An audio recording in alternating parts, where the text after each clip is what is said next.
warahmatullahi wabarakatuh. Waalaikumsalam.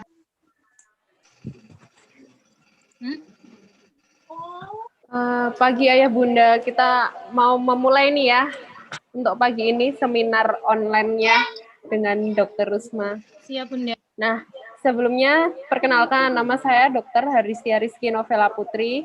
Di sini saya akan selaku moderator untuk acara pada pagi hari ini yang dengan program seminar kesehatan awam dengan judul pneumonia pada anak. Nah, untuk acara pada pagi hari ini kita selenggarakan bersama dengan Klinik Anak Cerdas Ceria dengan Pfizer Indonesia. Untuk narasumber pada pagi hari ini adalah Dr. Rusmawati, spesialis anak. Sebelumnya saya akan untuk mengenal beliau lebih lanjut ya ini ya, kita akan melihat CV dari beliau terlebih dahulu.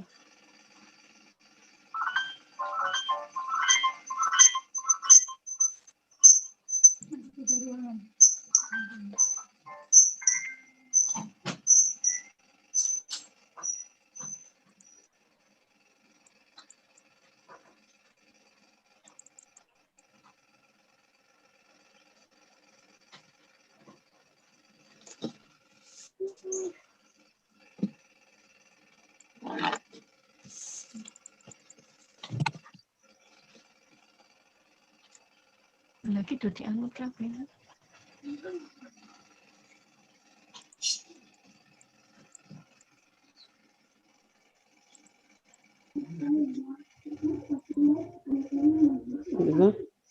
Nah, untuk CV dari beliau lahir di Dr. Rusmawati, spesialis anak. Beliau lahir di Surakarta pada tanggal 16 November 1970. Kemudian beliau melanjutkan untuk fakultas kedokterannya adalah di Universitas 11 Maret Surakarta. Untuk spesialis anaknya beliau melanjutkan di Fakultas Kedokteran Universitas Gadjah Mada Yogyakarta dan beliau selesai pada tahun 2005.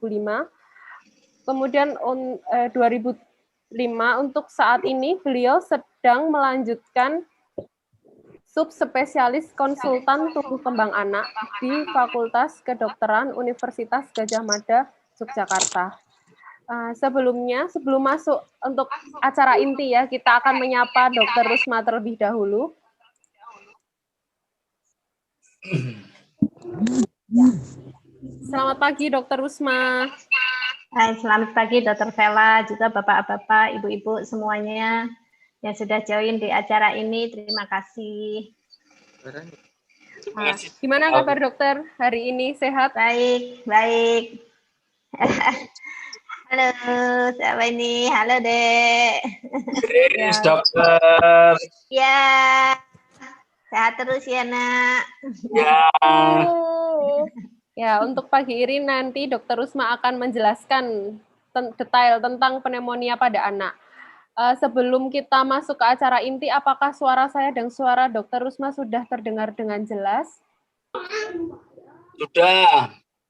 Dokter Rusma sudah jelas, nggih? Sudah. Sudah, ya, makasih.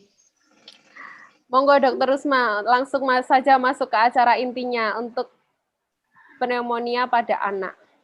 Oh ya, minta tolong slide-nya ya, Dr. Vela. Oke, dokter. Ya. Selamat pagi, Bapak-bapak, Ibu-ibu. Pagi ini kita akan belajar bersama tentang pneumonia. Apa itu pneumonia? Kemudian gejalanya apa?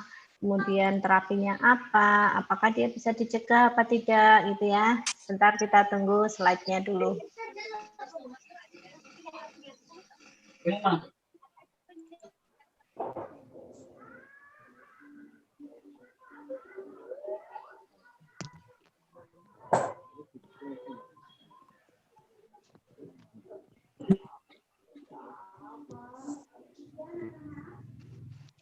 Sampun dokter untuk slide-nya. Ya, terima kasih. Nah, mari kita mulai ya. Jadi seperti tadi saya bilang kita mau sama-sama mereview lagi, belajar lagi tentang pneumonia pada anak. Slide berikutnya. Slide Dr. Vela. Panah bawah kiri. Oh ya, saya bisa ya. Nah, sebenarnya apa itu pneumonia? Pneumonia itu adalah infeksi yang membuat peradangan di kantong udara paru-paru. Jadi bahkan kantong udaranya itu bisa berisi nanah, gitu. Bisa berisi cairan ataupun nanah. Nah, sebenarnya paru-paru itu adalah bagian dari saluran napas kita. Saluran napas kita itu bermula dari hidung, kemudian tenggorokan, kemudian bronkus atau saluran napas yang besar, kemudian bronkioli, bawahnya lagi, kemudian alveoli yang ada di dalam paru-paru. Bronkioli juga ada di dalam paru-paru. Nah, pneumonia ini mengenai bagian paru-paru yang dimute. Ya, jadi pneumonia ini mengenai yang di bawahnya lagi, yang paling bawah dari bagian paru-paru. Coba slide. Nah, jadi saluran napas kita kan berawal dari sini, hidung, kemudian kerongkongan, kemudian laring namanya, kemudian bronkus, kemudian bronkioli di sini, kemudian sampai ke alveoli. Nah, kalau infeksi itu sampai ke dalam sini, di dalam alveoli, jadi paru-paru kita tuh dalamnya kayak anggur gitu, bergerombol-gerombol, ada kantong-kantong yang seharusnya tuh normalnya isi udara ini. Nah, pada pneumonia itu kantong-kantongnya itu isinya cairan, ada nanah, ada sel-sel radang di sini, dan dia meradang. Nah, itu yang disebut pneumonia. Kemudian slide. Nah, apa penyebabnya? Penyebab pneumonia itu banyak, tidak hanya kuman ya. Bisa kuman, bisa virus. Virus itu banyak sekali virus, ada campak itu juga virus, kemudian termasuk di dalamnya yang lagi tren saat ini COVID gitu. COVID pun bisa menyebabkan pneumonia. Jamur ataupun parasit yang lain juga bisa. Lanjut. Nah, siapa yang lebih beresiko untuk terkena pneumonia adalah bayi-bayi di bawah 2 tahun. Di bawah 5 tahun beresiko, di bawah 2 tahun lebih lagi beresiko, dan orang-orang di atas 65 tahun. Kenapa begitu? Karena anak-anak itu daya tahan tubuhnya masih lemah, sementara kalau orang tua daya tahan tubuhnya sudah lemah gitu ya. Jadi mereka yang lebih beresiko untuk terkena pneumonia ini. Lanjut. Nah, gejalanya secara umum apa? Gejalanya itu demam. Kalau infeksi kan menyebabkan demam ya. Kalau bayi-bayi, apalagi bayi prematur gitu, tidak selalu mereka demam. Kalau ada infeksi, mereka bahkan bisa kedinginan. Karena mereka pengaturan suhunya itu belum sempurna. Nah, kalau anak-anak, orang dewasa seringnya demam, dan demamnya bisa sampai yang menggigil. Kemudian suhu badannya itu, maksud saya ini sebenarnya suhu badannya tidak normal ya, di atas normal. Kalau bayi prematur bisa kurang dari normal tuh bisa. Kemudian batuk. Batuk bisa disertai cairan yang kental. Kemudian sesak napas, napasnya pendek-pendek dan berat. Kemudian bisa sampai nyeri dada bila bernapas atau batuk, anaknya terasa lemah, bisa kebingungan, bisa mual, muntah, diare. Jadi ada anak yang misalnya datang ke saya dengan keluhan diare, tetapi setelah diperiksa ternyata paru-parunya terdengar ada suara cairan. Nah, sebenarnya diarenya itu komplikasi dari pneumonianya, itu bisa terjadi seperti itu. Lanjut. Nah, kapan sih harus periksa? Bila anak itu demam tinggi dan menetap lebih 39 derajat Celcius, sesak napas, nyeri dada, batuk yang menetap terutama bila produknya atau yang dikeluarkannya itu ada cairan putih seperti nanah, itu harus periksa. Kemudian anak kurang dari 2 tahun, atau anak dengan daya tahan tubuh lemah atau ada penyakit lain. Penyakit yang dimaksudnya. Siapa sih yang daya tahan tubuhnya lemah itu? Misalnya orang-orang yang kena HIV/AIDS, orang-orang yang sakit lama, orang-orang dengan pengobatan steroid atau kemoterapi, itu mereka mempunyai daya tahan tubuh yang lemah. Nah, itu kalau mereka menderita batuk apa-apa harus segera periksa. Lanjut. Nah, terapinya apa? Terapinya sih sebenarnya harusnya sesuai dengan penyebabnya. Tetapi karena pneumonia ini adalah penyakit infeksi yang berat, maka kalau diagnosis pneumonia itu ditegakkan, maka selalu dikasihnya antibiotik, gitu ya. Kalau terbukti ada jamur, kasih jamur. Kalau dia panas, ini hanya untuk meredakan demam, bisa dikasih anti demam. Nah, apakah perlu obat batuk? Apakah perlu diuapi? Nah, tidak selalu ya. Kalau diuapi itu kalau ada suara menginya, kalau enggak sih enggak. Gitu. Terus obat batuk juga tidak harus. Jadi sebenarnya obat batuk itu kalau kita batuk, kalau Bapak Ibu, kalau anaknya batuk, kalau yang saya sering saya jumpai di tempat praktek kan bilangnya, Bu Dokter minta obat batuk dong biar batuknya berkurang, begitu kan? Atau biar batuknya hilang. Nah, sebenarnya batuk itu adalah mekanisme alamiah tubuh kita untuk mengeluarkan baik cairan ataupun kuman ataupun virus dari saluran napas kita. Jadi sebenarnya batuk itu sesuatu yang sangat sebenarnya batuk itu anugerah gitu loh. Jadi kalau kita kemasukan sesuatu dalam saluran napas kita, sesuatu yang tidak normal, maka tubuh itu akan berusaha mengeluarkan dengan apa? Dengan batuk. Nah, kalau batuknya ditekan pada bayi-bayi atau anak-anak, saya tidak pernah sekalipun kasih obat penekan batuk. Karena kalau batuk itu dihilangkan, maka lendirnya akan berkumpul di saluran napas, kemudian anaknya menjadi tambah sesek. Nah, itu tidak boleh gitu ya. Jadi hati-hati memberikan obat batuk pada anak-anak, apalagi di bawah 2 tahun, itu karena mereka belum pandai mengeluarkan dahak dengan baik. Kemudian penguapan, apakah semua batuk harus diuapi? Tidak gitu ya. Jadi tidak selalu harus diuapi. Siapa sih yang harus diuapi? Itu kalau misalnya anak batuk dengan asma, misalnya sesak napas, nah itu diuapin, sesak napas yang karena asma, itu diuapin bagus hasilnya. Tapi kalau karena pneumonia, sebenarnya tidak perlu. Gitu. Lanjut. Slide. Nah, apa komplikasi dari pneumonia ini? Banyak ya, karena pneumonia sendiri infeksi yang berat, kumannya itu bisa masuk ke pembuluh darah, jadi kemudian tersebar ke seluruh tubuh. Kemudian anaknya kesulitan bernapas, menjadi hipoksia, oksigen yang ke seluruh tubuh bisa berkurang. Kemudian ada penumpukan cairan di selaput paru misalnya, itu namanya efusi pleura. Yang lainnya bisa di-mute dulu, Dokter Sela, tolong ya.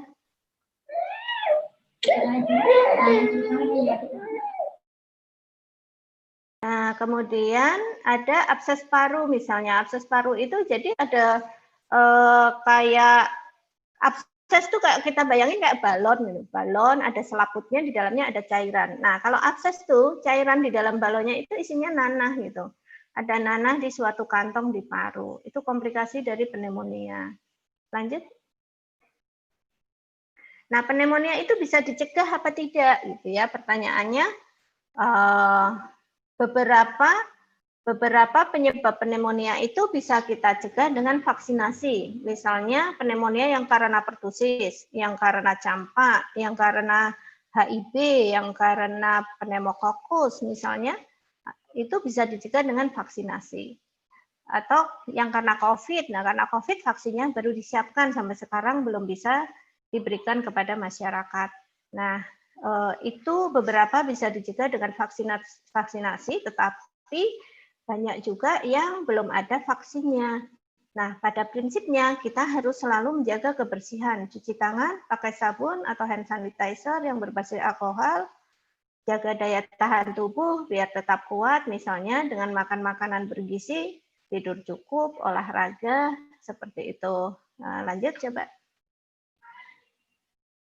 Nah, pneumonia karena apa yang bisa dicegah dengan vaksinasi, yaitu pertusis, Haemophilus influenza tipe B, campak, dan pneumokokus. Nah, COVID baru disiapkan. Nah, yang 3 ini, pertusis, HIV, campak itu merupakan vaksinasi program pemerintah dan vaksinasinya sebenarnya sudah mendapat subsidi. Jadi kalau kita vaksinasinya di puskesmas, itu nggak bayar gitu loh, karena vaksinnya dapatnya dari Dinas Kesehatan. Tapi kalau kalau vaksinasinya di tempat saya itu, nah karena saya nggak dapat vaksin subsidi, jadi dengan terpaksa Bapak Ibu mesti mengganti, tetapi tidak mahal ya, vaksin-vaksin yang dalam program pemerintah ini tidak mahal. Nah, yuk kita bahas satu-satu tentang apa itu pertussis. Oh ya, sebenarnya Haemophilus influenza ini bukan influenza yang ringan, batuk pilek, common cold itu ya, ini sebenarnya adalah kuman. Lanjut slide. Kita akan bahas satu-satu tentang penyebab pneumonia yang bisa dicegah dengan vaksinasi. Nomor 1, pertusis.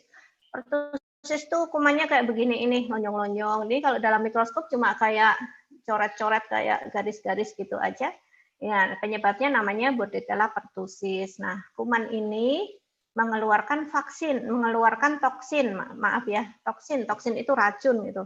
Nah, toksinnya itu, racunnya itu akan merusak permukaan saluran napas, sehingga permukaan saluran napas itu sebenarnya ada bulu-bulu getarnya yang itu dia berguna untuk menggerakkan lendir kalau ada di situ. Nah, ini jadi rusak mukosa saluran napasnya, kemudian orangnya menjadi kena deh pertusis.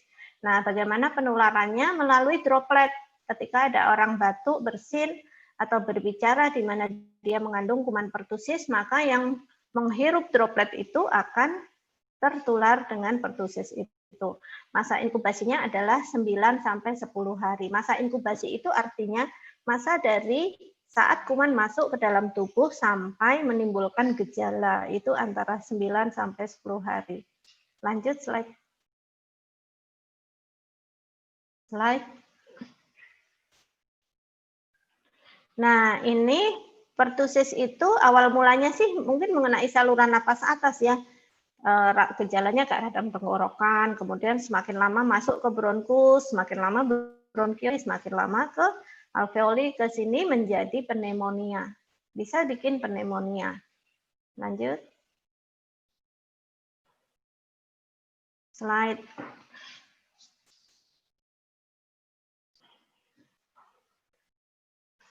Ada panah kiri bawah, langsung dipencet aja Dr. Vela. Nah, kemudian gejalanya itu ada 3 fase ya, yaitu fase awal itu anak tuh seperti flu biasa, flu, pilek ya, batuk, merasa lemas sekitar 1 sampai 2 minggu. Kemudian dia batuk kering sampai beberapa minggu. Pertusis ini lama sembuhnya. Orang kadang bilang itu batuk 100 hari. Kalau belum 100 hari nggak sembuh, ada yang bilang begitu ya.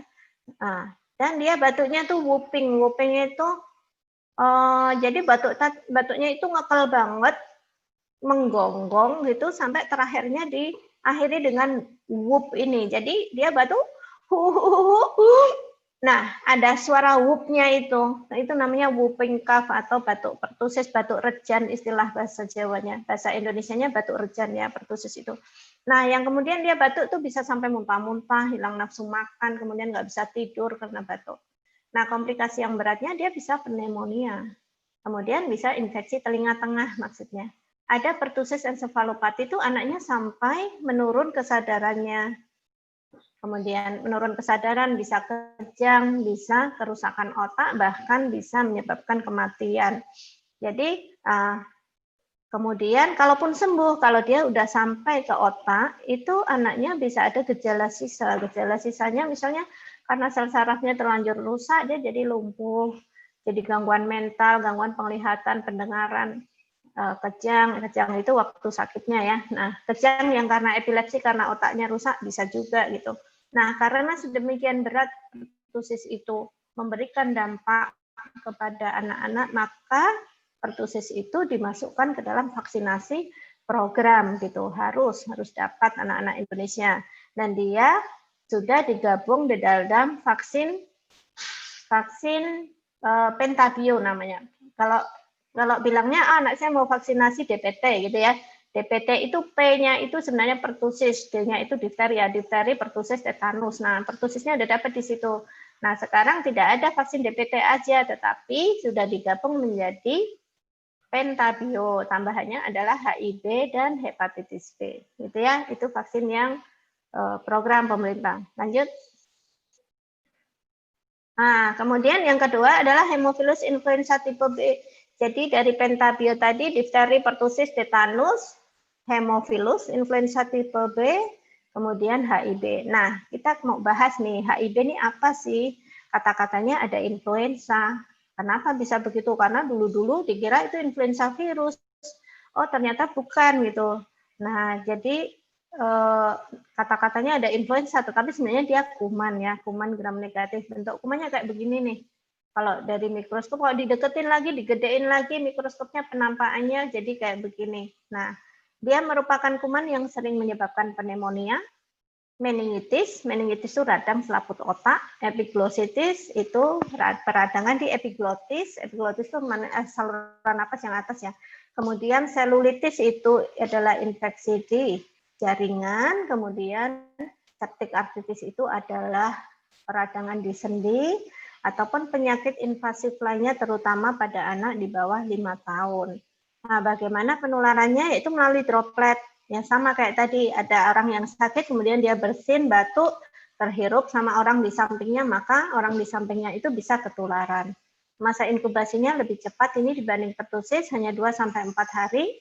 Orang yang kemasukan kuman ini bisa menjadi sakit. Lanjut. Nah, gejalanya apa? Bisa ada gejala pneumonia, yaitu demam sampai menggigil, batuk, sesak napas, berkeringat, nyeri dada, nyeri kepala, nyeri otot, rasa capek gitu ya.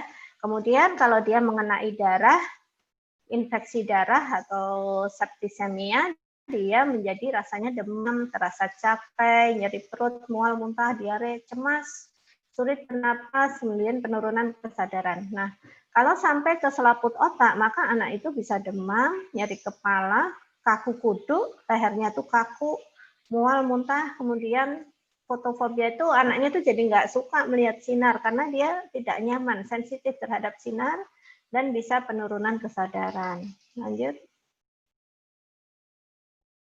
Nah, pencegahannya bagaimana? Yaitu vaksinasi HIB ya. Zaman dulu vaksinasi HIB ini waktu belum masuk ke program pemerintah itu mahal harganya. Saya masih ingat waktu itu vaksinasi HIB sendiri itu sekitar 400-an ribu. Kalau sekarang mau di puskesmas pun mau vaksinasi DPT. Nah, begitu dia dapat DPT pasti dia sudah dapat HIB. Di Indonesia vaksin HIB ini sudah terkandung dalam vaksinasi Pentabio yang tadi sudah saya terangkan ya. Kemudian ini merupakan vaksinasi program. Jadi saat ini kita tidak menyebut vaksinasi itu wajib dan tidak wajib. Yang disebut wajib dulu yang program pemerintah itu ya. Nah, jadi sekarang kita menyebutnya program dan pilihan. Yang program tuh kenapa tidak menyebut vaksinasi itu wajib dan tidak wajib? Karena sebenarnya semua vaksin itu wajib gitu loh. Apa kalau kita melihat dampaknya kepada anak, sebenarnya semuanya perlu vaksinasi. Nah, tetapi yang bisa dibantu oleh pemerintah baru ini, pemerintah kita mungkin belum bisa mensubsidi semua vaksin. Jadi beberapa vaksin itu masih pilihan. Jadi orang tua boleh pilih mau ikut enggak. Kalau pilih berarti dia harus bayar sendiri itu. Itu ya, lanjut lagi. Nah, kemudian campak ya, campak bahasa Jawanya gabak, istilah medisnya misle atau rubiola atau morbili. Ini namanya berbeda-beda tapi sebenarnya maksudnya sama. Jadi ini adalah merupakan penyakit virus yang sangat menular. Bentuk virusnya kayak gini, kalau digedein kayak begini nih. Nah, bagus ya warnanya, hampir kayak rotavirus ya, tapi beda. Nah, hampir kayak COVID menurut saya, tapi bukan COVID. Nah, ini merupakan virus dari keluarga Paramyxoviridae. Masa inkubasinya adalah 10-12 hari dan kemudian kalau udah sakit, sakitnya itu bisa berlangsung sampai 7-12 hari. Nah, ini ditularkan bila orang yang terinfeksi itu batuk, bersin, atau bicara yang keras gitu. Nah, kemudian virusnya itu terhambur lewat droplet, terhirup oleh orang lain, maka orang itu menjadi sakit. Gitu. Lanjut. Nah, sejarahnya waktu zaman dulu banget, ini sebenarnya penyakit yang udah lama banget. Dikenal tuh sejak abad ke-9. Orang yang menyebutnya pertama itu adalah seorang dokter dari Persia. Itu dia menyebutnya nih measles gitu. Nah, zaman dulu ketika belum vaksin ini ditemukan di Amerika itu dia menyebabkan kematian 3 sampai 4 juta orang per tahun.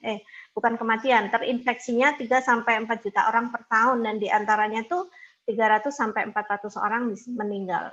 Ya, 48.000 harus mondok, 1.000 orang mengalami sampai radang otak atau otaknya sampai encephalitis itu radang otak di mana otaknya itu sampai bengkak gitu ya.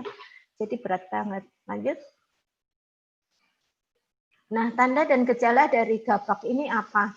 Jadi kalau zaman dulu orang tuh kadang-kadang bilang, oh semua anak tuh harus kena gabak ya Bu Dokter gitu. Atau semua anak tuh harus kena cacar air ya.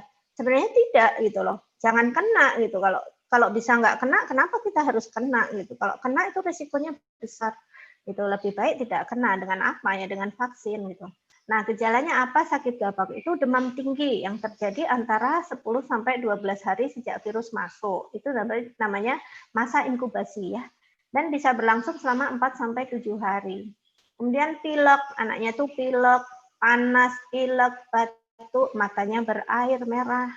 Kemudian kalau pada awal sakit itu sering ada bercak koplik namanya. Jadi kalau dilihat di mulut, di bagian pipi, bagian dalam atau langit-langit itu ada bercak warna putih-putih. Nah, ini nih kayaknya mau gabak nih kalau ada itu gitu. Ini hanya sebentar munculnya, kadang kita kelewat juga melihatnya. Nah, kemudian sesudah itu pada saat puncak demam, maka dia akan keluar bercak merah yang berawal dari wajah dulu, belakang telinga, kemudian menyebar ke badan, perut, punggung, sampai ke tangan dan kaki. Kemudian kemerahan ini akan menghilang sendiri dalam 5 sampai 6 hari. Nah, seringkali orang tua tuh kalau udah keluar merahnya nih, ngomongnya ke saya tuh, Bu Dokter ini dikasih apa ya biar merahnya cepat hilang? Apa harus disalepin semua? Apa harus dikasih talek semua? Nah, sebenarnya kalaupun kita tidak kasih apa-apapun, dia juga akan hilang sendiri gitu. Lanjut. Nah, komplikasinya apa? Nah, campak itu kita sering menganggap bahwa gabak atau campak itu ringan, biasa gabakan nanti sembuh sendiri. Nah, sebenarnya dia bisa membuat komplikasi yang berat ya. Komplikasi itu lebih banyak mengenai anak-anak muda di bawah 5 tahun atau orang di atas 30 tahun. Apa saja komplikasinya? Orangnya bisa buta, orangnya bisa bengkak otaknya, dia bisa dehidrasi karena diare yang berat. Dia bisa pneumonia. Nah, pagi ini kan kita baru bahas tentang pneumonia nih. Jadi campak pun bisa menyebabkan pneumonia. Nah, siapa yang lebih beresiko untuk terkena komplikasi yang berat itu yaitu anak-anak dengan gizi buruk, dengan defisiensi vitamin A atau orang dengan daya tahan tubuh rendah. Lanjut. Nah, ini bercak koplik tuh kayak gitu ya. Jadi ada putih-putih. Ada merah tapi ada titik putihnya itu namanya bercak koplik. Terus kemudian ini anak dengan, ini saya ambil foto dari sumber dari CDC ya. CDC itu Center Disease Control dari Amerika. Nah ini nggak asing kan kalau lihat anak-anak seperti ini dia kemerahan di mukanya. Lanjut. Slide. Nah, lihat ya bahwa mata anak yang sakit campak ini bisa meradang selaput matanya. Jadi sebenarnya gabak ini mengenai kulit dan semua mukosa tubuh. Kulit itu yang tampak di luar, mukosa itu kayak mata nih ada mukosanya, mulut, hidung, perut kita, kemudian saluran napas kita itu ada mukosa. Mukosa itu saluran selaput di atasnya itu namanya mukosa. Nah, ini anak yang saya dapat juga jadi istilahnya kayak belean gitu, meradang selaput matanya. Kemudian kulitnya juga meradang. Ini hidungnya juga pilek, mulutnya juga merah semua. Dari saluran napasnya juga meradang, dia jadi batuk. Dari saluran cernanya dia juga meradang, dia jadi diare. Itu kalau parah bisa merembet ke otaknya sana. Nah, kadang kalau infeksi di mata ini menjadi berat, komplikasi yang berat bisa disebabkan dia bisa sampai buta gitu ya. Nah, ini yang parah. Lanjut. Ini kayaknya udah mau menyembuh tuh. Yang tadi kalau mau menyembuh dia akan menghitam-hitam kemudian menghilang. Nah, pencegahannya apa? Campak ini dengan vaksinasi. Vaksinasinya zaman dulu vaksinasi campak. Tetapi sejak tahun 2017 itu kita ada campaign MR ya, campaign itu kampanye vaksinasi MR. Nah, saat ini kita tidak ada vaksinasi campak tersendiri, adanya vaksinasi campak itu tergabung dengan rubella. Jadi namanya vaksin MR, measles rubella. Rubella itu campak Jerman ya. Gitu. Kemudian atau terkandung dalam vaksinasi MMR. Nah, kalau MR ini vaksinasi program pemerintah, artinya dia mendapatkan subsidi. Kalau MMR ini vaksinasi pilihan, berarti ya bedanya apa? MR sama MMR itu M-nya yang satu ini adalah MAM, gondongan. MAM, measles, rubella, campak, gondongan, dan rubella. Tapi kalau MR hanya campak dan rubella saja. Nah, di Indonesia vaksin MR ini sudah termasuk vaksinasi program. Jadi saya rasa seharusnya semuanya mendapat ya. Kemudian vaksinasi ini aman, murah, efektif. Setelah vaksinasi ini digencarkan lagi pada 2017-2018 ini ternyata dia bisa mencegah kurang lebih 23,2 juta kematian karena campak. Ya, menurun sebanyak 73%. Ini sumber dari WHO. Lanjut. Nah, kemudian vaksinasi yang lain yang bisa menyebabkan pneumonia adalah pneumokokus, vaksinasi pneumokokus. Nah, kita mau belajar nih, apa sih sebenarnya infeksi pneumokokus itu, gitu ya. Jadi pneumokokus itu adalah kuman yang sering menyebabkan infeksi di pembuluh darah, di paru-paru atau pneumonia, di selaput otak atau menyebabkan meningitis ataupun di telinga tengah pada anak. Nah, bentuk kumannya kokus. Kokus tuh bulat-bulat kayak gini ya. Bulat-bulat gini. Nah, dia bisa masuk ke paru-paru. Bayangin kalau benda bulat-bulat ini masuk dalam paru-paru kita. Nah, kira-kira kita bisa apa ya? Bisa batuk mestinya. Batuk itu karena tubuh kita pengen mengeluarkannya. Gitu. Lanjut. Nah, ini kuman pneumokokus, dia berbentuk bulat berpasangan dia ada kapsulnya, ada selaput luarnya. Nah, sebenarnya pneumonia sendiri ini Streptococcus pneumonia itu pneumococcus atau Streptococcus pneumonia yang kita bahas saat ini itu sebenarnya tipenya banyak, ada lebih dari 90 serotype, tetapi beberapa serotype itu bersifat invasif. Invasif itu artinya apa? Ganas, mudah menyebar kemana-mana. Nah, jadi nanti yang terkandung dalam vaksin itu adalah yang terutama untuk tipe-tipe yang bersifat invasif ini. Lanjut. Nah, bakteri ini dapat menyebabkan infeksi pada berbagai bagian tubuh kita yang disebut penyakit pneumokokus. Lanjut. Nah, terus jadi Streptococcus pneumonia ini menyebabkan pneumonia yang sering pada anak ya, ada sekitar 50%. Hemophilus influenza juga sering, yang lainnya juga banyak juga, termasuk di dalamnya tadi pertussis, campak, ataupun virus, jamur, yang lainnya juga ada. Lanjut.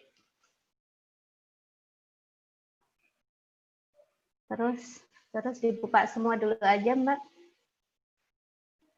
Nah, bagaimana transmisi penyakit pneumokokus ini sebelumnya? Nah, pada awal mulanya dia ada di hidung nih. Misalnya ada orang bersin menularkan, kemudian dia berkoloni.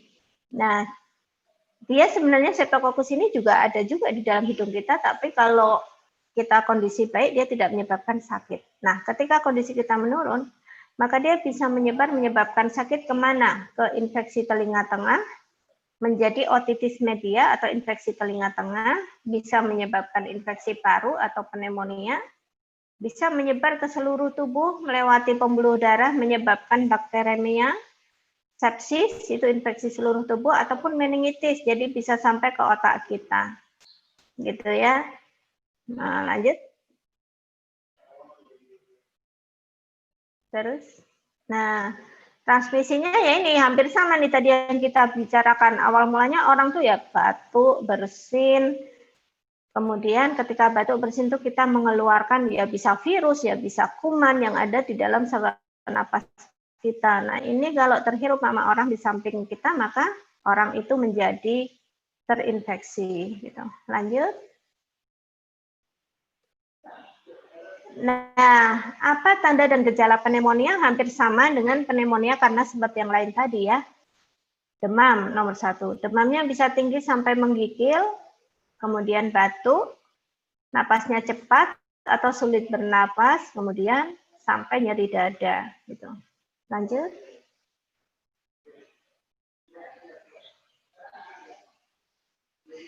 Terus kalau dia sampai ke telinga tengah, gejalanya apa? Nyeri di telinga. Anak-anak, di telingaku sakit.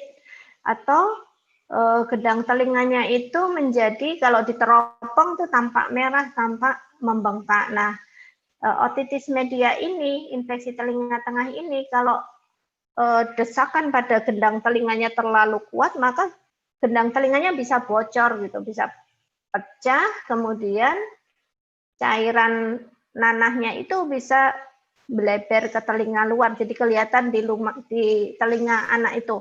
Jadi kalau orang dulu bilang ini anaknya kopoen, istilahnya kopoen, nah itu sebenarnya gendang telinganya udah berlubang karena desaan dari infeksi dari dalamnya.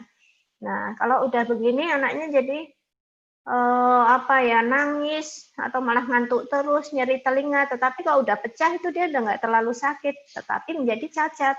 Gendang telinganya menjadi berlubang yang itu bisa, kalau tidak menutup lagi, dia bisa menyebabkan ketulian. Jadi jadi gejala sisanya tuh anaknya jadi agak tuli gitu loh, kan sayang kan. Nah lanjut slide. Nah kemudian kalau dia sampai ke otak, apa gejalanya? Meningitis itu infeksi di selaput otak. Jadi dia lehernya menjadi sakit, anaknya akan rewel. Kalau udah meningitis tuh rewel sekali. Demam, kepalanya digerakkan sedikit, nangis kayak kesakitan. Kalau anaknya udah agak besar, dia udah bisa bilang, aku pusing, aku sakit kepala. Gitu. Kemudian tidak merasa nyaman bila terkena sinar matahari, kemudian bisa bingung, anak ini bingung, ataupun bisa sampai menurun kesadarannya gitu ya. Lanjut.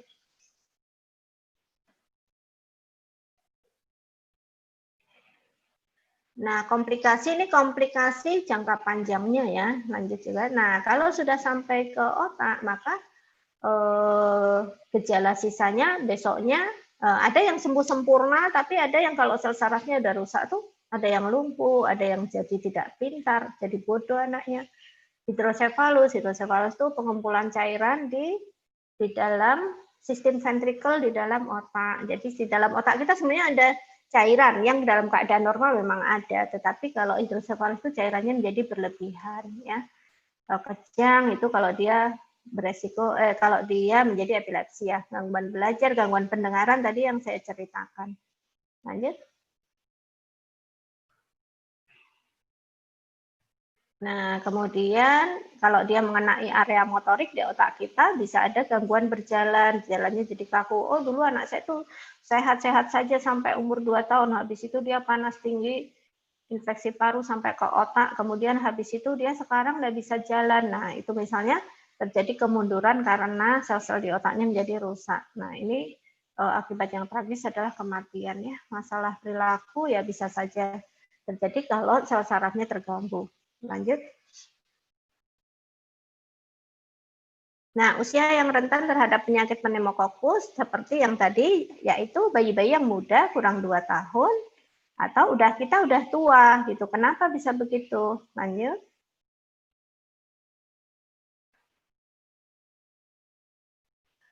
Nah, mengapa dia lebih beresiko pada usia muda? Karena anak-anak itu antibodi yang berasal dari ibu, nah sudah menurun. Jadi sebenarnya kalau bayi lahir dari ibu itu dia membawa imunitas yang berasal dari ibu.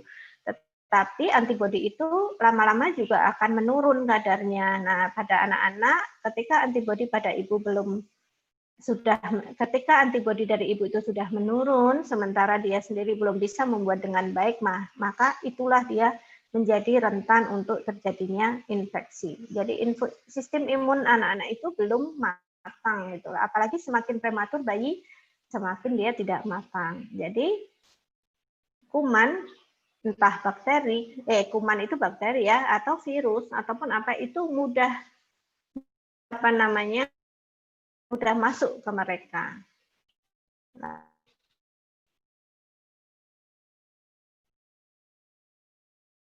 Nah, kemudian ini ada cara deteksi dini pneumonia yang di launching oleh WHO. Bapak-bapak Ibu nanti bisa menghitung ya bagaimana caranya mendeteksi pneumonia. Hitung frekuensi nafas. Jadi dia bayi nafasnya cepat gitu. Nah, seberapa cepat sih sebenarnya? Ada batasan frekuensi nafas. Kalau usia kurang bayi baru lahir misalnya ya, bayi baru lahir itu bernapas 60 kali per menit itu normal. Kurang dari 2 bulan itu masih normal. Tetapi kalau seumur kita bernapas 60 kali per menit itu enggak normal gitu. Jadi ada batas-batasannya nih, kalau 2 sampai 12 bulan sampai 50 kali ya enggak apa-apa. Tapi kalau lebih dari itu hati-hati, 1 sampai 5 tahun ini sebenarnya menurut saya nih sudah harus hati-hati ya. Jadi gini, ini bukan tentang normal, ini yang harus diwaspadai. Jadi kalau kurang dari 2 bulan 60 kali per menit harus waspada. Oh, dia napasnya kecepatan nih.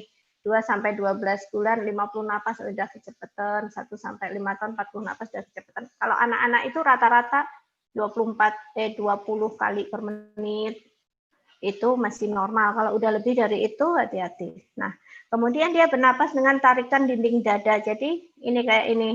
Ketika dia tarik napas tuh dadanya tampak cekung-cekung ini artinya dia sesak napas.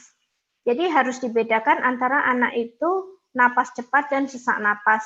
Semuanya bisa gejala pneumonia ya. Kalau napas cepat itu dia napas terengah-engah kayak anak kita habis berlari-lari dia napas cepat. Nah itu dia napas cepat tapi tidak sesak napas.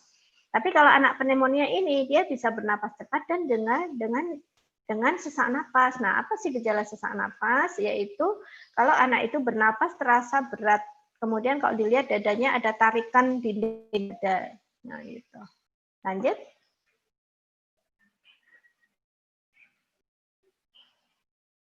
Ya, terus nah, kemudian pneumokokus itu sudah ada vaksinnya sebenarnya dan dia sudah direkomendasikan oleh WHO, juga direkomendasikan oleh IDAI. IDAI itu Ikatan Dokter Anak Indonesia.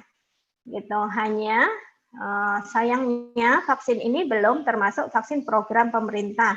Saat ini baru dicobakan di beberapa tempat ya, vaksin pneumokokus ini sebenarnya planningnya akan menjadi vaksin program. Jadi semua anak Indonesia nantinya harapannya akan mendapatkan vaksin pneumokokus. Saat ini baru beberapa daerah yang dicobakan vaksin pneumokokus ya. Semoga dalam waktu dekat kita bisa memberikan vaksin pneumokokus ini kepada seluruh anak Indonesia. Nah, ini agak kacau karena kemudian kita kena badai COVID ini ya. Nah, gitu. Lanjut. Slide. Nah, jadi pneumokokal vaksin atau PCV, pneumokokal vaksin ya, ini diberikan pada bayi, bisa diberikan mulai usia 2 bulan sebenarnya. Kalau diberikan di bawah 6 bulan, maka dia akan mendapat vaksin 3 kali di bawah 1 tahun dan ulangan 1 kali pada 1 tahun sampai 15 bulan. Kalau dia mendapatkan vaksinasi pada usia 6 sampai 1 tahun, dia hanya mendapat 2 kali, cukup 2 kali vaksin. Di bawah 1 tahun, 1 kali vaksin, di atas 1 tahun. Apabila dia diberikan di atas usia 1 tahun baru mulai, misalnya, oh anak saya belum dapat vaksin, nih anak saya udah 1 tahun lebih. Nah, dia cukup diberikan 2 kali saja pemberian dengan jarak 2 bulan. Kemudian kalau aduh anakku udah terlanjur nih umurnya udah 3 tahun, saya mau vaksin pneumokokus bisa enggak? Nah, kalau sudah 2 tahun ke atas maka cukup diberikan 1 kali saja pemberian. Nah, vaksinasi pneumokokus ini kan mahal ya. Harganya mahal, masih mahal. Nah, kadang-kadang orang tua saya tunggu 2 tahun aja Bu Dokter biar nanti kan 1 kali aja cukup. Nah, gitu kan. Kadang-kadang kan begitu, ngirit gitu. Nah, saya bisa paham sih, cuma sebenarnya kenapa sih dianjurkan pada bayi muda? Tadi kita ada belajar bahwa penyakit ini lebih beresiko mengenai anak-anak yang lebih muda, bayi-bayi di bawah 2 tahun. Jadi memang lebih baik sih diberikan lebih dini lebih bagus gitu ya. Kalau pas ada rezeki lebih gitu misalnya. Lanjut. Nah, udah selesai. Ternyata terima kasih Bapak-bapak, Ibu-ibu atas perhatiannya sudah ikut dengerin saya ngomong gitu. Nah, waktunya jadi saya kembalikan lagi kepada Dr. Vela. Terima kasih, Dr. Vela.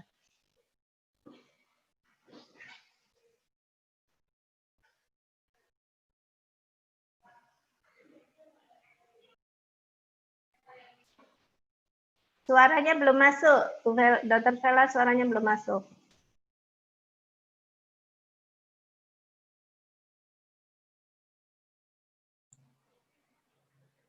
Ya, udah masuk ya dokter nggih? Ya Bapak Ibu, ini terima kasih atas partisipasinya telah mendengarkan penjelasan dari Dr. Rusmawati. Di sini ada beberapa pertanyaan dokter dari ayah dan bunda yang udah masuk di kolom chat saya nih dokter. Pilihin aja, mungkin Dr. Vela, soalnya kalau semua cukup ntar waktunya ya. Ya dokter. Ya. Di sini ada ini dari Bunda Kairo dokter, anak pertanyaannya. Kayaknya ini aktif banget dok, kalau ada seminarnya Dr. Rusma ini Bunda Kairo selalu mengikuti. Ya, terima kasih Mama Kairo ya. Ya, ini pertanyaannya dokter, kan anaknya itu usia 10 tahun dokter dengan berat badan 58 kg. Apakah anak tersebut perlu imunisasi pneumonia atau tidak nggih dokter? Mohon penjelasannya. Oh ya. Nah, sebenarnya kalau anjurannya itu PCV ini sebenarnya bisa diberikannya kalau menurut leafletnya loh ya, antara 2 sampai 5 tahun. Nah, kalau udah 10 tahun, kalau udah 10 tahun gimana? Boleh nggak vaksinasi gitu toh? Nah, ini sebenarnya namanya tuh PPV, vaksinasi PPV, tapi itu susah didapatkan yang PPV itu. Yang polisakarid itu di Indonesia rasanya sih saat ini sangat didapatkan. Tapi boleh saja sih kalau mau PCV juga sekali cukup saya rasa. Gitu. Itu Mama Kairo, boleh. Ya, itu Bunda Kairo. Jadi jawaban dari Dokter Risma itu diperbolehkan nggih dokter nggih untuk vaksinasi PCV-nya. Nah, ini ada beberapa pertanyaan yang hampir-hampir sama, dokter. Jadi dari ya, berarti dirangkum aja. Dari Bu Nugraheni sama Bu Waryani. Ini misal dok, anaknya sudah pernah mengalami pneumonia. Apakah itu bisa berulang? Kemudian bagaimana penanganan pertama ketika anak itu terjadi pneumonia pada saat di rumah, dokter? Oh ya, terima kasih pertanyaannya ya Ibu Nugraheni dan teman-teman yang ibu-ibu, mama-mama yang pertanyaannya hampir sama. Jadi kalau anaknya udah pernah pneumonia berulang. Nah, pneumonia itu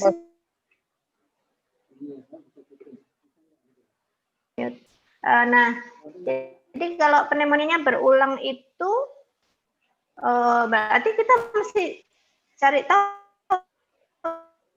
Pneumonia kan penyebab, lebih baik dia divaksinasi dengan paling tidak yang bisa pneumonia yang bisa dicegah dengan vaksinasi itu dia sudah terlindungi gitu. Nah, kemudian pada kita mesti bagaimana? Nah, kita kan lihat tadi itu gejalanya apa? Gejalanya kan pneumonia itu kan infeksi yang berat ya ini gitu. Jadi misalnya anak nih batuk langsung pneumonia, enggak, dia pasti awal mulanya mungkin dari pilek dulu, kadang tenggorokan dulu, lama-lama batuknya lama tambah si proses kan, perlu proses, tidak langsung di hari itu dia menjadi pneumonia. Karena udah pneumonia berulang, mungkin begitu dia kalau hanya batuk ringan, agak berat, makin berat, demamnya makin tinggi. Nah, itu jangan ditunggu, segera periksa saja gitu. Nah, kalau mengatasi yang flu ringan tuh gimana? Kalau di rumah cukup, kalau dia panas kasih penurun panas, perbanyak minum, karena sebenarnya air minum tuh pengencer dahak alami, apapun yang diminum ya, mau susunya, mau teh, mau air putih, mau apapun itu, kalau kita memperbanyak minum tuh lendir-lendir dalam tubuh kita tuh menjadi lebih encer, jadi minum harus cukup ya. Kemudian kalau mencegah, makan minum bergizi, gizinya harus baik anak-anak kita ya, karena dia untuk daya tahan tubuh juga untuk masa pertumbuhan otak itu gizi anak itu harus baik gitu. Nah itu kalau anaknya ternyata udah diobati sampai di rumah tetap sesak napas gitu ya. Sesak napas ya harus gerak saya rasa. Jangan sampai dia kekurangan oksigen, nanti anaknya bisa kekurangan oksigen itu bisa menyebabkan anaknya menurun kesadarannya ya, bahaya. Itu udah tertela. Ya dokter, jadi itu tadi nggih. Ya. Nugraheni dan Waryani. Kemudian ada pertanyaan lagi ini dokter dari Ibu Rohmanti. Jadi gini dokter, anaknya itu sekarang usia 4 tahun. Pada saat usia 3 tahun, dulu tuh sering batuk pilek disertai sesak nafas. Tetapi sekarang sudah tidak lagi, tetapi malah sering flu dokter. Bahkan hanya karena mandi pakai air dingin saja, pasti hidungnya itu jadi langsung mampet atau bahkan flu. Kira-kira itu apakah ada hubungannya dengan paru-parunya atau tidak ya dokter? Oh ya, terima kasih ya.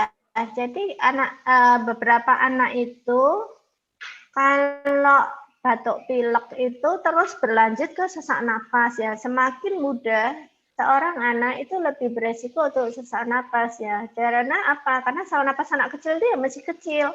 Kalau saluran napasnya kecil, misal penampangnya masih kecil, ini misalkan kita segini, terus anak-anak itu segini gitu.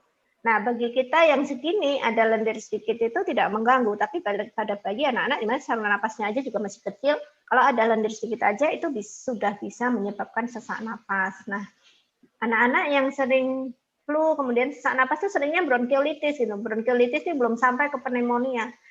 Jadi kalau tadi Ibu udah tahu gambar paru-paru tadi kan ya, dari atas ada bronkus kemudian ke cabangnya. Nah, itu bronkiolitis itu. Nah, itu seringnya bronkiolitis anak-anak itu. Nah, dengan bertambahnya usia, di mana saluran napas itu semakin melebar, maka dia tidak lagi sesak napas. Nah, seringnya begitu. Sepertinya itu yang terjadi pada anak ini ya. Jadi, ketika sekarang dia 4 tahun, dia nggak lagi sering sesak napas gitu. Nah, kemudian, kok anak ini sering flu ya, sering pilek, sering apa. Nah, flu sendiri itu banyak sebabnya. Bisa karena infeksi, bisa karena alergi. Gitu. Kalau di keluarga itu ada bakat alergi, misalnya ibunya itu sering gatal-gatal, kena debu sedikit gatal, misalnya ayahnya juga tiap pagi bersin-bersin. Nah, bisa jadi anaknya juga menderita rinitis alergi atau flu alergi itu. Nah, tetapi kalau yang infeksi, berarti dia mungkin kena virus. Paling banyak flu penyebabnya virus ya, dan dia self-limiting disease, artinya bisa sembuh sendiri gitu. Nah, gimana caranya ya? Kalau flu karena influenza itu virus influenza, itu ada vaksinnya. Kita bisa vaksinasi influenza. Vaksinasi influenza ini beda dengan vaksinasi Haemophilus influenza tipe B. Beda ya. Haemophilus influenza tipe B itu kuman. Kalau vaksinasi influenza itu virus. Nah, walaupun dia tidak melindungi flu secara keseluruhan, tidak 100% melindungi, tapi paling tidak dia mengurangi.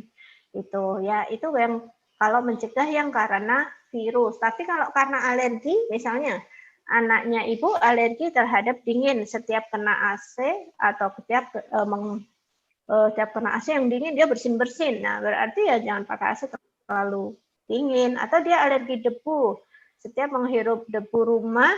Nah, debu rumah tuh seringnya ada dust mite-nya, ada tungau debunya. Nah, setiap menghirup dia bersin-bersin, berarti dia jangan tidur pakai boneka misalnya. Tidak boleh ada karpet di kamarnya misalnya, karena karpet itu sering buat sembunyi debu-debu. Rumahnya harus bersih, kalau tidak ada debu-debu misalnya kayak begitu. Pencegahannya seperti itu saya rasa Dr. Sela. Ya. Ya dokter. Ya, jadi memang hubungannya awal itu jelas dari saluran nafasnya dulu ya dokter ya. Baru nanti dia sampai ke paru-paru. Ya. Lanjut ya dokter untuk pertanyaan selanjutnya ya dokter. Ini kayaknya kita punya banyak waktu untuk tanya jawab nih. Masih ada setengah jam lagi ya. Silahkan ibu-ibu bertanya apa saja boleh nih. Kan kadang-kadang susah ketemu saya. Gaya ya saya. Boleh tanya-tanya ya. Super sibuk ini dokter Rusma ini. Mumpung hari Minggunya lowong ini dok. Ya. Ya ini dokter dari Ibu Dewi Istianti sama Ibu Sumarsi. Pertanyaannya hampir sama ini dok. Mengapa pada saat pandemi saat ini ketika di ronsen torak atau ronsen paru-paru itu ketika hasilnya keluar pneumonia itu banyak dikriteriakan dengan COVID, dokter. Apa perbedaannya sebenarnya, dokter? Pneumonia biasa dengan pneumonia COVID, dokter.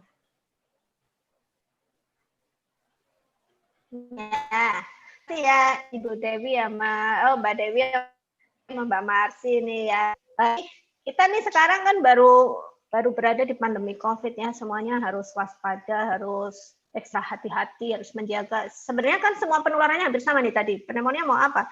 Awal mulanya ya orang kena bersin, kena batuk, kena pilek gitu. Saya rasa sih nanti selesai pandemi ini gitu, sebaiknya kita itu tetap melakukan ini, tetap melakukan pakai masker kalau mau pergi kemana pakai masker tuh lebih baik. Kayak orang Jepang tuh pergi kemana-mana pakai masker, jadi mereka nggak gampang kena infeksi saluran napas gitu.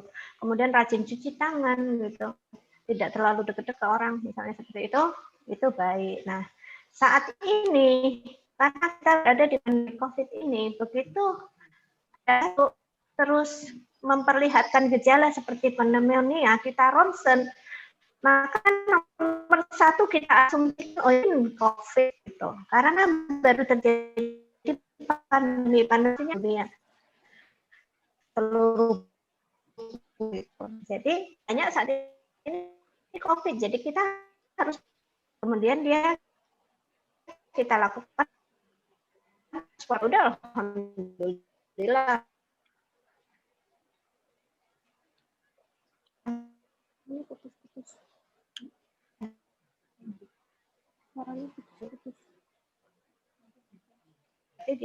Tapi barangnya di Logia ini, ini ada gambaran ground glass appearance, istilahnya gambaran seperti dasaran gelas itu, pneumonianya temblok-tembloknya seperti gambaran gelas. Nah itu ini kayak gitu. Itu lebih kalau COVID itu ada gambaran teorinya gelas apa itu gelas gambar seperti das.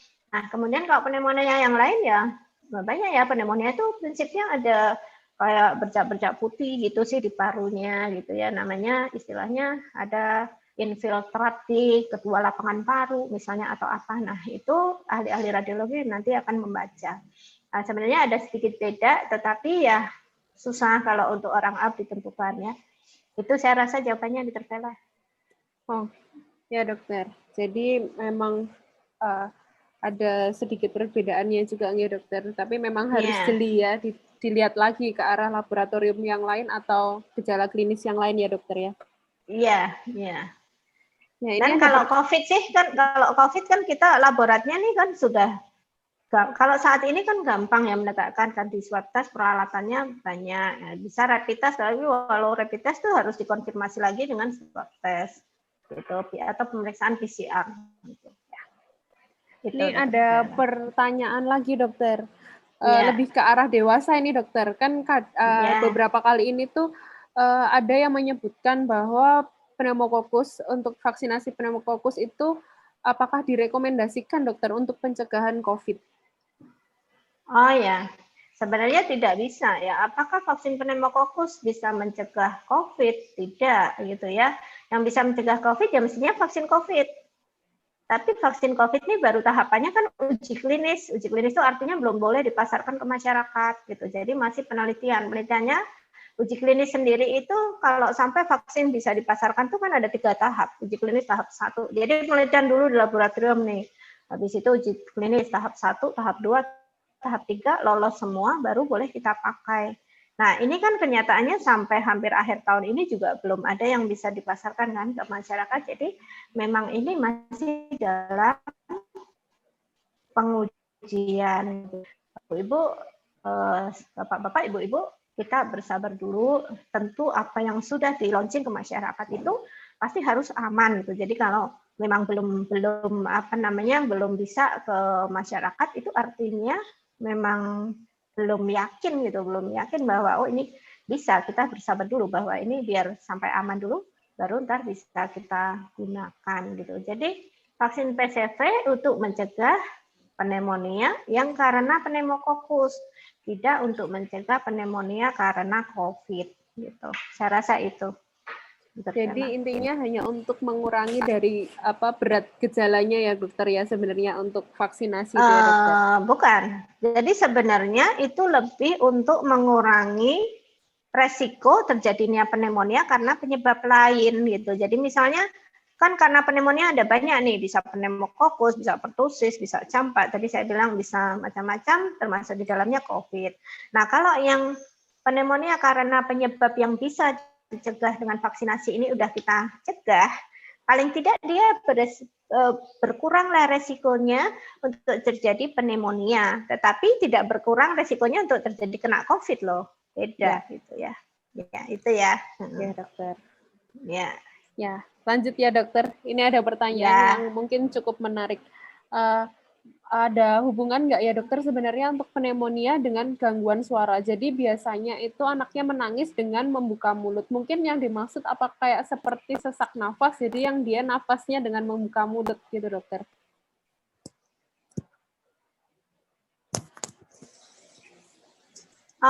Gimana cara nafas itu ya? Ya. Jadi, hubungan antara pneumonia dengan gangguan suara. Oh ya, jadi sebenarnya ibu-ibu kita mesti mengingat-ingat lagi tadi gambar saluran napas. Saluran napas itu kan dari hidung, kerongkongan, tenggorokan, kerongkongan, bronkus saluran napas besar, bronkioli, alveoli ya. Nah, kita kalau napas suara kita itu kan ada hubungannya sama apa? Pita suara kan? Pita suara itu adanya di mana? Di mana? Di sana. Di laring. Laring itu termasuknya atas ya. Epiglotis, ada laring di sana. Nah, kalau dia ada suaranya menjadi berubah, anak awalnya radang tenggorokan atau dia batuk suaranya berubah. Nah, itu sangat mungkin kenanya di laringnya. Laringitis atau apa. Jadi infeksi di daerah laring. Itu dia belum sampai ke pneumonia tuh biasanya gitu. Tapi kalau dia tidak membaik bisa juga nanti menyebar semakin ke bawah menjadi pneumonia. Itu saya rasa itu.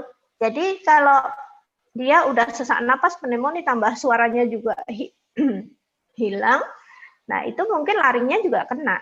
Tapi awal mulanya mesti yang atas dulu yang kena, baru merembet ke bawah gitu. Berarti saya rasa. Jadi perlu pemeriksaan lebih lanjut lagi ya dokter, berarti ya dokter? Ya, saya rasa itu. Ya, kemudian ini dokter, apabila sering radang dan sering batuk lama, apakah perlu vaksinasi dokter? Kira-kira vaksinasi apa yang dianjurkan dokter? Nah, oh ya, kalau anak-anak sering batuk, kalau udah batuk kenanya lama gitu ya. Udah kenanya sering, terus kalau udah batuk lama gitu ya, kasihan ya. Nah, itu kita harus lihat. Jadi penyebab batuk itu kan banyak gitu. Batuk itu anugerah ya kalau saya bilang ke orang tua. Oh, kok batuk anugerah sih Bu Dokter gitu. Nah, sebenarnya kan tadi saya bilang karena batuk itu sebenarnya usaha tubuh kita untuk mengeluarkan lendir-lendir atau benda asing ataupun debu ataupun kuman ataupun virus dari saluran napas kita. Jadi kalau orang yang kena stroke nggak bisa batuk itu waduh kasihan banget gitu. Kemudian dia akan jadi sesak napas gitu. Kalau kita bisa batuk, kita itu masih punya refleks batuk, itu kita mesti bersyukur. Jadi batuk itu tidak sesuatu yang harus ditekan, dihilangkan. Biar aja batuk, enggak apa-apa. Gitu. Yang penting batuknya itu efektif. Nah, sekarang anaknya ini sering batuk keluhannya. Nah, kita harus cari tahu. Batuknya itu kenapa? Infeksi, apa alergi gitu. Kalau pada keluarganya itu misalnya, oh ayahnya asma, oh ibunya itu dermatitis alergi, sering gatal-gatal kulitnya. Nah, anaknya nih jadi batuk. Kalau batuk lama, ya sangat mungkin dia batuknya batuk alergi gitu. Nah, kalau batuk alergi, kita mesti cari tahu alergennya apa. Nah, ciri-ciri batuk alergi itu dia batuknya nggak pakai panas. Gitu. Anaknya tahu-tahu batuk gitu aja. Nggak ada panas, nggak ada pilek, nggak ada apa, tahu-tahu batuk. Pilek juga bisa ya. Gitu. Dan begitu batuk lama, batuknya terutama malam misalnya. Oh, dia kalau kena dingin mesti batuknya lebih ngekel. Nah, itu ciri-ciri batuk alergi. Kalau batuk infeksi ya, ada panas, ada tenggorokan, awalnya badannya panas, tenggorokan. Nah, itu sangat mungkin karena infeksi. Jadi, bagaimana kita mengobati ataupun tergantung penyebabnya masing-masing. Kalau dia cenderung batuk alergen, kalau obat ya paling obat anti alergi gitu ya. Kemudian kalau dia infeksi, nah dilihat infeksi. Sebenarnya 85% radang tenggorokan itu penyebabnya virus. Kalau itu penyebabnya virus, dia self-limiting disease, artinya bisa sembuh sendiri. Asal dia anak itu daya tahannya baik, maka dia akan sembuh sendiri. Nah, hanya sedikit radang tenggorokan itu yang penyebabnya kuman, gitu. Yang penyebabnya kuman dilihat, misalnya tenggorokannya kayak ada bercak-bercak putih atau kayak ada nanahnya. Nah, itu kuman baru dikasih antibiotik. Jadi sebagian besar radang tenggorokan itu bisa sembuh sendiri tanpa antibiotik gitu loh. Itu jadi Dokter Vela, jadi kita mesti tahu dulu penyebabnya apa gitu. Kalau dia sering batuk dan kalau udah batuk lama itu kita mesti cari tahu dulu ini infeksi apa alergi gitu. Ya kalau pada orang ini saya ingin nerangin juga yang saya jumpai di klinik, orang tua ada anaknya batuk lama, dia seringnya mengasumsikan jangan-jangan ini flek paru yang dimaksud oleh orang anaknya menderita TBC paru kan. Nah, itu saya ingin tekankan bahwa anak-anak itu kalau sakit TBC itu sebenarnya gejala utamanya itu bukan batuk, tetapi dia berat badan yang sulit naik. Jadi anaknya udah makan banyak, makannya cukup, kalorinya cukup, proteinnya cukup, minum susu juga mau kok, dia nggak bisa naik ya berat badannya. Apakah dia ada gejala untuk TBC paru? Nah itu malah kita bisa memikirkan itu. Tapi kalau anaknya batuk lama, itu lebih sering karena alergi, terutama apabila dia tidak ada demamnya gitu. Itu Dokter Vela. Ya dokter, lanjut ya dokter ya. Kayaknya masih banyak pertanyaan yang terlewat ini dokter. Iya, semoga bisa dijawab semua ya. Iya dokter. Yuk lanjut dok. Ini ada dari pertanyaan Bunda Zamzam dokter. Anaknya usia 9 tahun dokter. Kemarin Sabtu sempat datang ke klinik dokter, katanya dinebu menggunakan Ventolin. Karena asma dokter. Kemudian sudah 3 hari dinebu terus dokter menggunakan Ventolin. Apakah perlu pemeriksaan ulang atau langsung ke dokter spesialis paru ya dokter? Oh ya, jadi ya kita ya ini anaknya kemarin sesak napas ya. Nah sekarang kita mesti lihat nih dalam pengobatan 3 hari ini apakah dia itu masih sesak napas apa enggak gitu. Kalau dia tidak sesak napas ya sudah, enggak apa-apa, berarti pakai obat-obat kemarin diteruskan saja. Tapi kalau dia masih sesak, ini mesti dievaluasi lagi, diperiksa lagi, kontrol lagi gitu. Tapi sebenarnya kadang-kadang itu ada sudut pandang yang berbeda antara dokter anak dengan dokter paru dewasa. Nah, kalau ingin ke dokter paru, mestinya dokter paru anak juga, jadi dia subspesialis gitu. Jadi saya rasa kontrol lagi saja, ntar kita lihat apakah dia perlu pemeriksaan lebih lanjut atau tidak gitu. Nah, kira-kira kondisinya sekarang bagaimana ya? Berkurang enggak ya seseknya ini? Gitu. Belum tahu ya. Itu saya rasa dokter Vela. Jadi dia saya rasa kalau masih perlu, maksudnya kalau tidak dinebu dia masih sesak, mestinya dia kontrol gitu saya rasa. Ya, berarti kalau berat mungkin perlu ya? mondok malahan. Kontrol ya, saya rasa itu. Itu dokter Vela ya. Ya, begitu ya Bunda Zamzam. Jadi sebisa mungkin kalau memang sudah 3 hari dan gejala masih sama atau bahkan semakin memberat bisa kontrol ke dokter, kalau ke spesialis paru ya paru anak atau ke dokter spesialis anak yang kemarin. Iya, itu dulu aja. Penyaringnya dokter anak dulu aja. Ini ada pertanyaan dokter dari Citra Adinda. Dok, apakah anak yang kebetulan memiliki rutinitas terbiasa terpapar udara malam hari, misalkan saat naik motor tanpa menggunakan masker, betulkah bisa berdampak dengan gangguan pada saluran pernafasannya, dokter? Terus bagaimana untuk mencegah itu? Oh ya, terima kasih Dokter Citra ya atas pertanyaannya.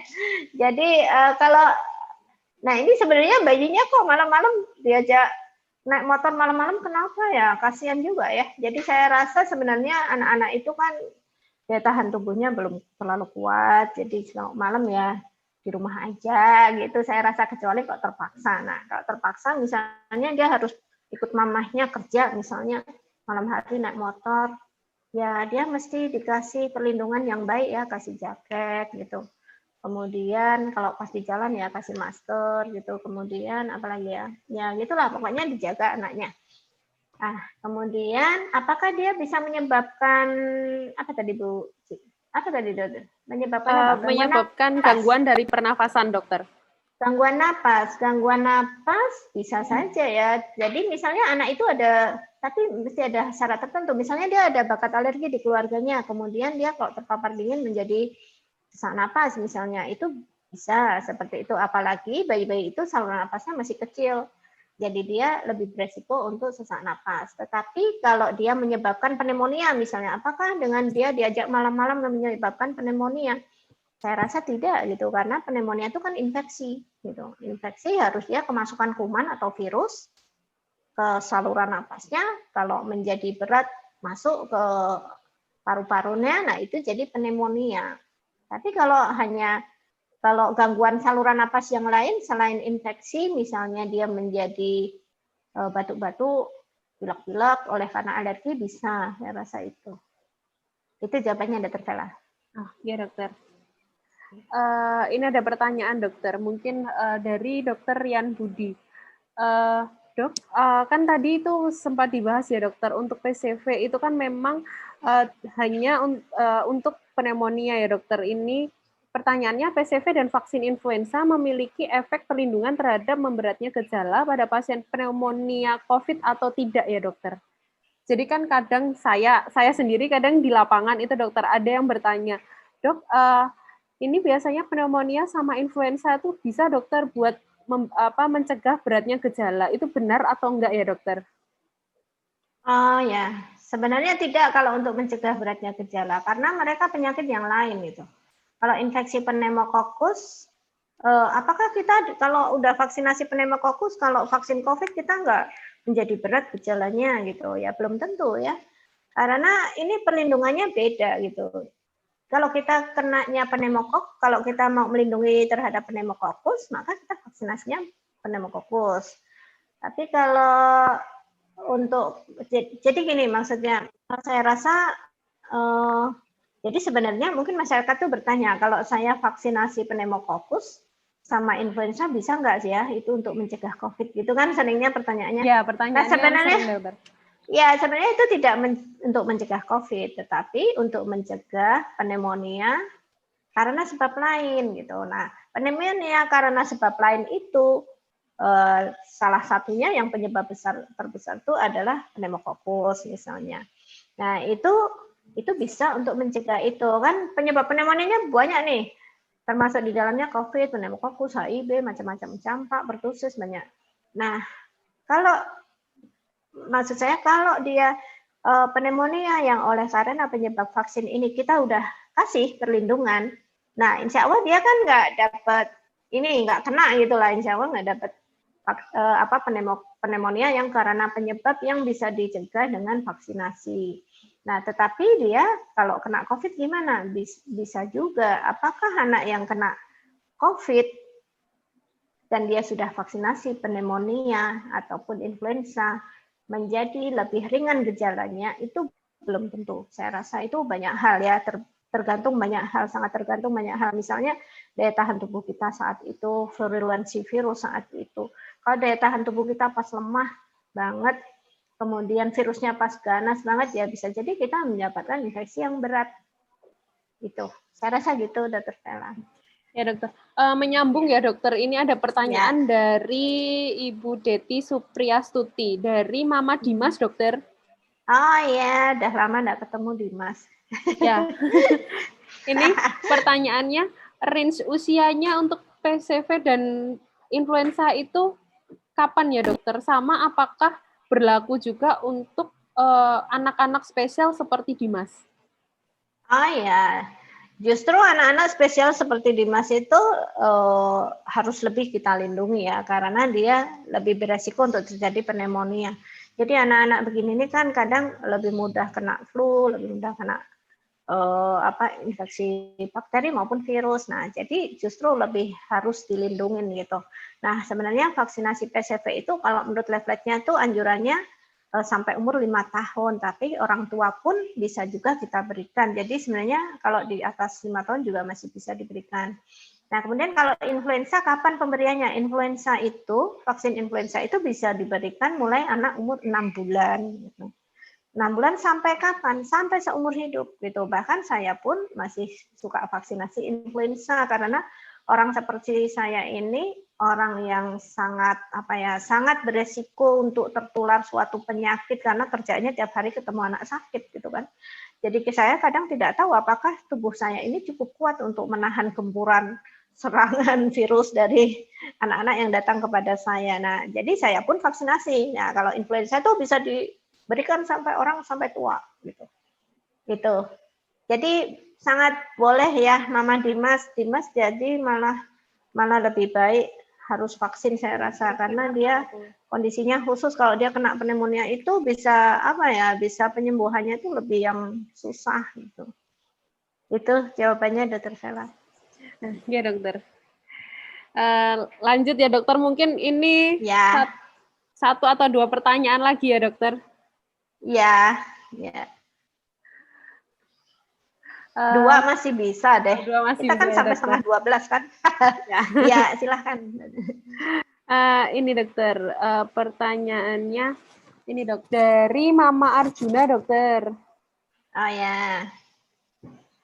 Hari Arjuna Rabu. ini juga Arjuna nih banyak ya. Arjuna yang mana nih ya? Ya, ada Arjuna yang spesial need juga.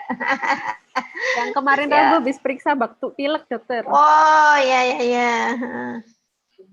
Ya, silakan. Obatnya sudah habis dokter, tapi batuk pileknya masih, suaranya masih bindeng, tapi batuk pileknya sudah berkurang banyak dan sudah tidak demam, dan anaknya sudah masih aktif, sekarang sudah aktif dokter. Apa perlu obat lagi dokter untuk bindengnya itu dokter berarti?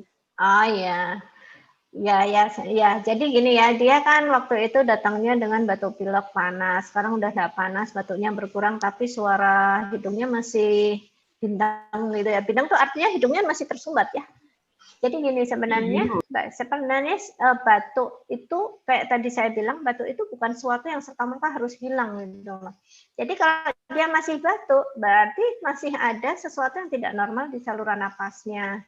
Tubuhnya berusaha untuk melawan nih dengan apa? Dengan batuk, dengan mengeluarkan itu entah lendir, entah virus yang berlebihan di situ.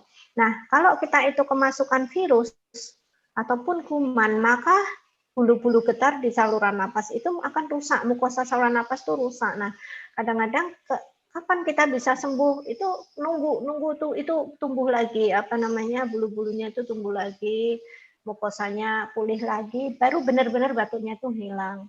Gitu. Nah, itu jadi kalau hanya batuk ringan saja, tidak yang pakai sesak napas gitu, tidak perlu obat. Yang perlu diperlukan adalah banyak minum apa saja, minumannya dia sehari-hari diperbanyak biar dahaknya itu lancar. Kemudian kalau hidungnya bindeng tuh artinya kan tersumbat ya. Kalau tersumbat bisa dikasih semprotan NaCl itu air garam itu ya, supaya yang menyumbat itu bisa plong gitu. Kalau ada lendir dia bisa lepas. Nah, tapi kalau anak baru flu, baru pilek, itu kadang juga saluran hidung itu menjadi bengkak. Nah, ketika menjadi bengkak itu, maka dia menjadi saluran hidungnya mengecil, jadi suaranya jadi kayak bindeng itu. Tapi saya rasa nggak perlu harus obat pilek ya, nggak perlu saya rasa. Jadi saya rasa tidak perlu berobat lagi, Ibu, hanya perlu cukup minum yang cukup. Sama kalau hidung, bubat disemprot aja pakai itu, semprot NaCl steril itu. Ya. Nah, ini dokter, pertanyaan yang terakhir. Cukup. Oh, masih bisa dua lagi, dokter. Pertanyaan yang boleh. ini. Kan untuk pneumonia, misal ini dari pertanyaan ayah dari Grace, dokter. Anaknya lahir prematur, sekarang usia sudah 1 tahun. Untuk vaksinasinya sudah komplit, dokter. Kan bagaimana cara menjaga dan merawat anak tersebut untuk terhindar dari pneumonia berulang, dokter? Oh ya, terima kasih Papa Grace ya, Mama dan Papanya Grace ini tadi udah join, terima kasih sekali. Jadi Grace ini dulu lahir prematur ya. Jadi anak-anak lahir prematur itu memang lebih beresiko untuk sakit gitu kan, karena dulu lahir harusnya belum lahir kok udah lahir gitu, apa-apanya belum siap, paru-parunya belum siap, mungkin syarafnya belum siap, saluran cernanya juga belum siap gitu, apalagi daya tahan tubuhnya lebih lemah lagi dibanding anak-anak yang lainnya. Nah, tapi alhamdulillah Grace ini bisa melampaui semua itu sampai dia udah umurnya 1 tahun ini. Nah, kalau perkembangan nanti kita mesti mengoreksi umurnya ya, mamanya Grace. Kemudian bagus sekali bahwa dia udah mengikuti vaksinasi. Kemudian bagaimana biar dia tidak sampai terjadi pneumonia? Ya salah satunya harus menjaga kebersihan ya, sering cuci tangan. Kemudian apalagi anaknya jangan dideketin sama orang sakit misalnya. Kalau kita kalau sehari-hari misalnya ya ada orang sakit deket dia harus suruh pakai masker gitu.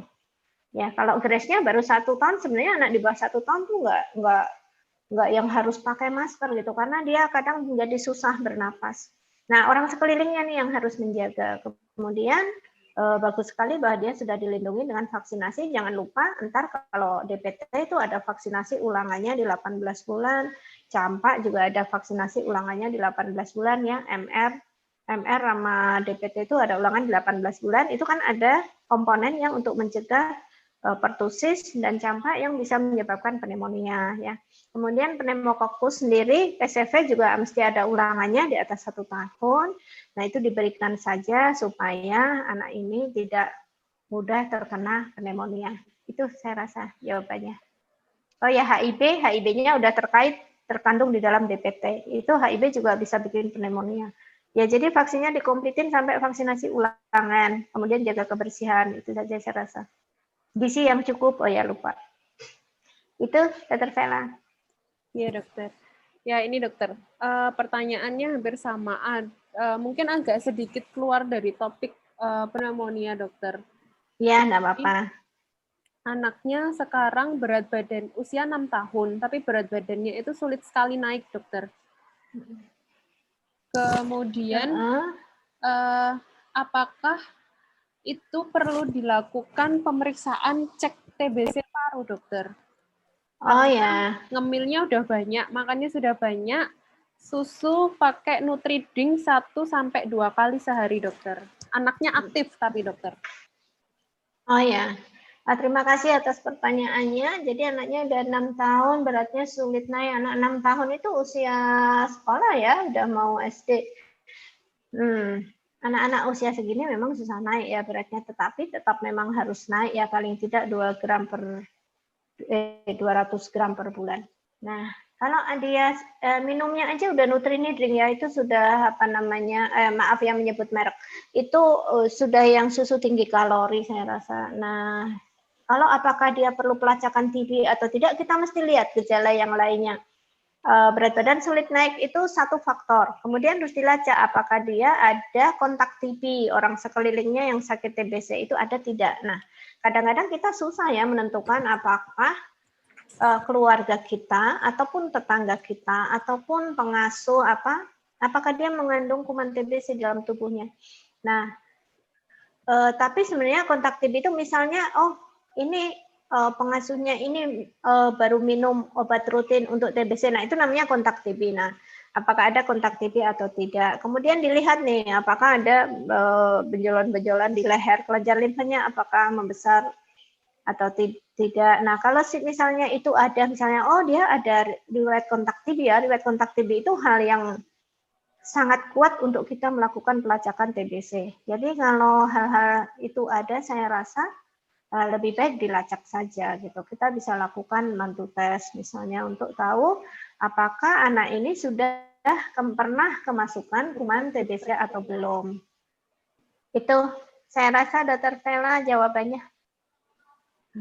Ya dokter, terima kasih dokter. Mohon maaf nih Ayah Bunda, waktunya sudah habis dokter, sudah setengah 12. Oh ya, masih ada yang tanya apa? Ada beberapa dokter ini. Mau dilanjut dulu? Satu lagi bisa. Ya, satu dokter. lagi. Ya. Ini dokter. Sebentar dokter.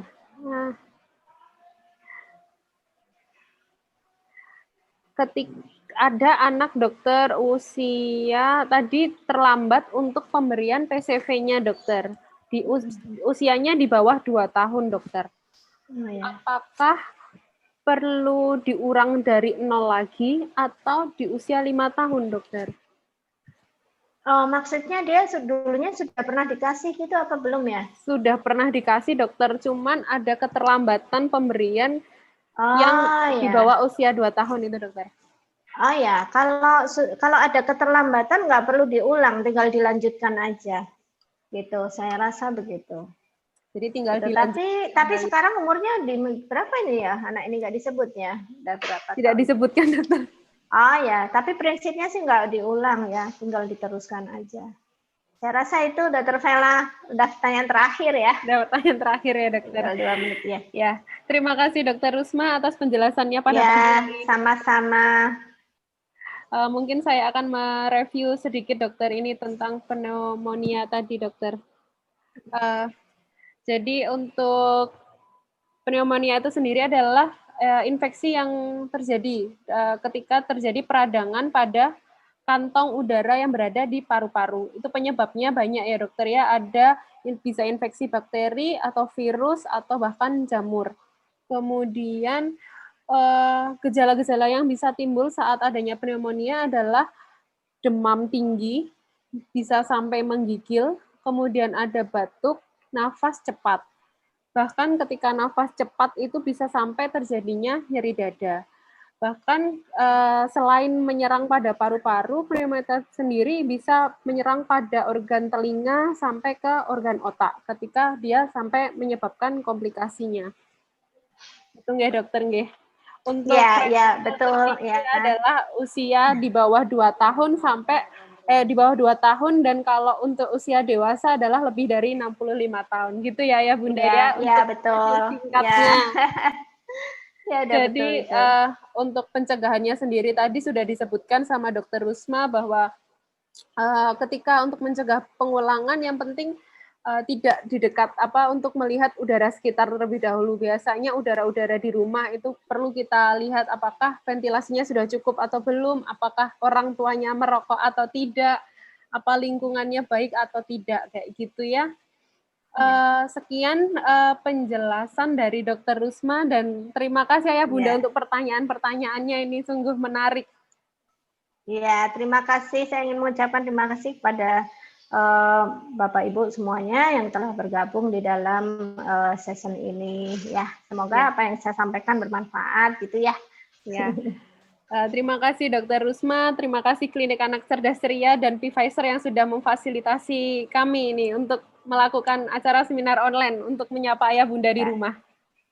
Ya, Assalamualaikum warahmatullahi wabarakatuh. Waalaikumsalam warahmatullahi wabarakatuh. Terima kasih dokter. Ini di stop dulu ya Pak. Oh ya.